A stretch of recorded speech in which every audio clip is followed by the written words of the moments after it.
guys, I feel like I'm filming this video kind of late. It's already October 3rd. Insert Mean Girls reference here. And I have kind of put off doing my September reading roundup, like the books I read in September. I was going to do it when I was filming videos before, but I was like, oh, I'm going to read more books in September, so I won't film it yet. I didn't read any more books in September, so kind of played myself there and messed up the filming schedule. But it is now October.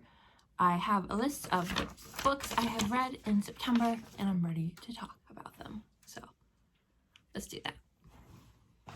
So in September, I read 13 books, which I think is pretty good for me. I've been in so many different places that I'm like, wow, how did you read that many? And I'm like, it's because you have a lot of time.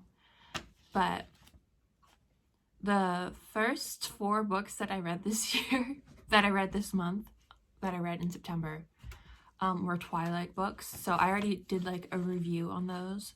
But I read New Moon, Eclipse, Breaking Dawn, and The Short Second Life of Bree Tanner. So read all those books, and I have to say that story-wise, I get why they were so popular, especially when they were coming out, especially with the movies. They did definitely fill a niche that was just starting to be built, and I could see why they were popular. I could see why they did so well. I didn't like them. I would probably read them again, but I didn't enjoy the experience that much.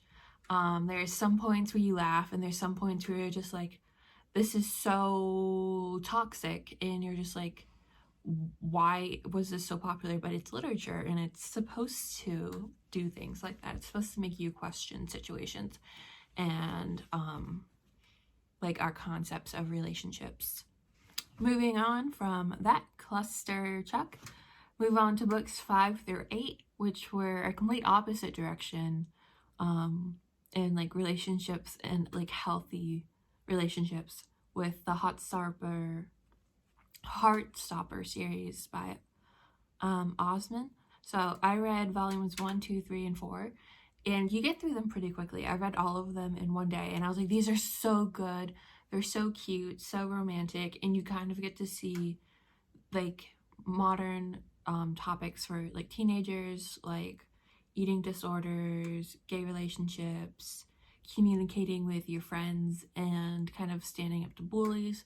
And I think that those were done really well by Osman in the story. You get to know the characters, and you get to see how they develop. It's not like their eyes meet and they fall in love. It's something that's built over time, which is really nice to see in literature made for younger people. The 9th book I read was The Magicians by Levi Grossman. I love the TV show The Magicians, so when I saw this book, I was like, oh my gosh, it's going to be just like the TV show. And I was greatly disappointed. I have to say that the TV show is better than the book.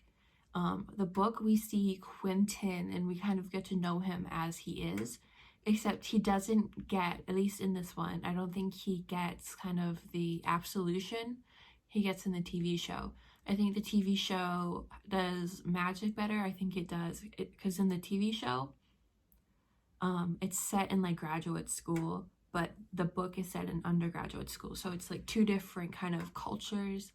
The characters are in different stages in their lives, and I think graduate school told the story in the TV show a lot better than it did for the book. So I would probably not read it again. I was kind of gritting my teeth, and I kind of realized that I don't read that many books that have male protagonists because of the feeling and kind of how Quentin is able to get away with everything unscathed, where the woman characters around him kind of have to deal with the consequences of his actions. The next book I read was Miracles in Idolatry by Voltaire. So this was a pretty short book, and it was a collection of kind of, it's like a dictionary kind of exploring different topics, and they are essays done by Voltaire. There's one on angels, one on cannibalism, kind of exploring different topics.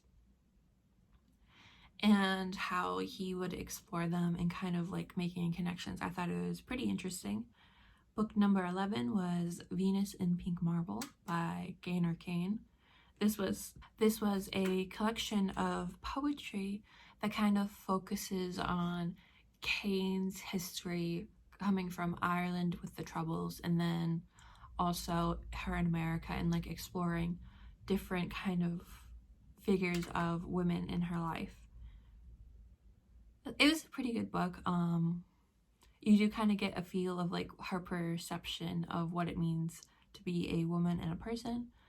Book number 12 was We Were Liars by E.A. Lockhart. So I read this book because for a couple years I've seen it like trending on TikTok, I've seen it trending online, and I always thought it looked very interesting, but I've never like got around to sitting down and reading it. But then once I did, like I read it in a couple hours. It was so good. The I feel like it told the story pretty well. It is an unreliable narrator, so I can see where some people get confused, but that's like the whole point, and you're kind of like questioning who's telling the truth. And I know it's going to be coming out as a like Hulu TV show, so I'm excited to see how they adapt it. And then the last book I read, the 13th book, was Beowulf, translated by Michael Alexander. So I've read Beowulf before. I did part of my undergraduate and then my graduate work, kind of dissecting the male culture and kind of like applying anthropological terms to Beowulf, which is an oral history that was written down in the 12th to 13th century by English monks. So pretty good story if you enjoy classical literature. Got through it pretty quickly. Probably will read it again if I get another copy. I donated all of these books. I don't have them anymore. I have a bunch of other books that I have to read, so thank you so much for watching. I hope you guys have a nice October, and I guess I'll check in with you at the end of the month and we'll see what books I read. Have a nice day. Bye.